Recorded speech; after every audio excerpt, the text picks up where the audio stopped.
any of the other ones you want me to redo? Because I feel like sometimes I do a lot of ums, so you can let me know. So I'm Dr. Tiffany Libby. I'm a board certified dermatologist and Mohs surgeon at Brown Dermatology, and I practice in Rhode Island.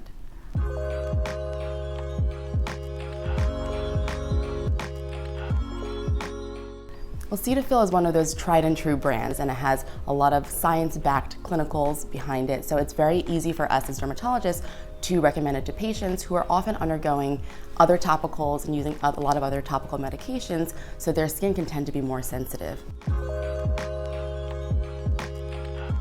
So I'm very excited about Cetaphil's new formulations. I love that they've added niacinamide, panthenol, and glycerin, which are some of my favorite ingredients and really help to strengthen and support the skin's moisture barrier. So this is a very fun question because there are about 5 different skin types out there. There is normal, oily, dry, sensitive, and combination.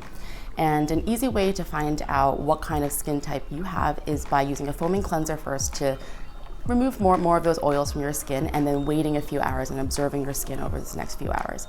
And if you find that your skin is more dry or tight or flaky, you most likely have dry skin. If you find that your skin is very shiny, you most likely have oily skin. If that oil is contained to more of a T-zone, so your forehead, nose, and chin, I would classify that as combination skin. Normal skin would be after that 3-hour period, you wouldn't notice much change. You wouldn't be oily or dry and tight. And lastly, sensitive skin can actually affect all of those skin types. So any one of those types can actually have sensitive skin as well. So dry skin is skin that's going to look a little dull, not as radiant, and it might feel very tight and flaky. Oily skin, you're going to see your skin's a little shiny. If you have more combination skin, you might see that oil is more confined to the T-zone, so the forehead, nose, and chin.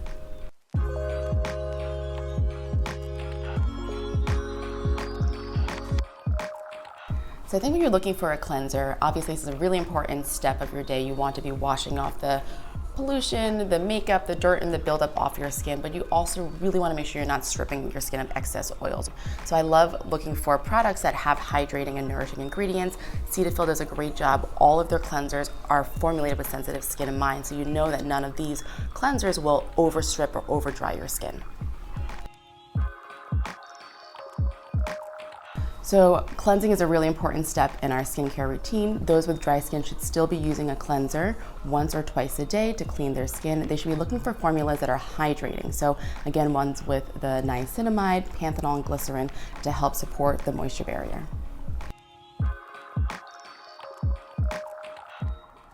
So for my oily skin patients, I find a lot of them really enjoy using foaming cleansers. These foaming cleansers do a little bit of a better job of removing that excess oil. What's really important is not to over cleanse. So you want to make sure even though you're using a foaming cleanser, you're using one with hydrating ingredients and one that's still going to help retain moisture in your skin.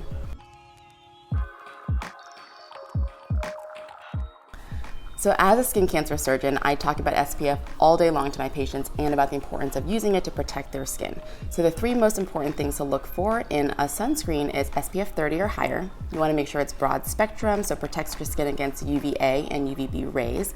And then you also want to find one that's water resistant, and you can find all of those on the label on the bottle. So studies show that people are not using enough sunscreen to achieve the stated SPF on the bottle. So recommended for the head and neck, you want to be using a quarter size amount of your SPF on that entire area. And most people are using much less than that. So they're not actually achieving that SPF 30 or SPF 50 that's stated on the bottle. So another important point for sunscreen is to reapply. So we recommend reapplying every 2 hours or after coming out of the pool or exercising if you're sweating a lot.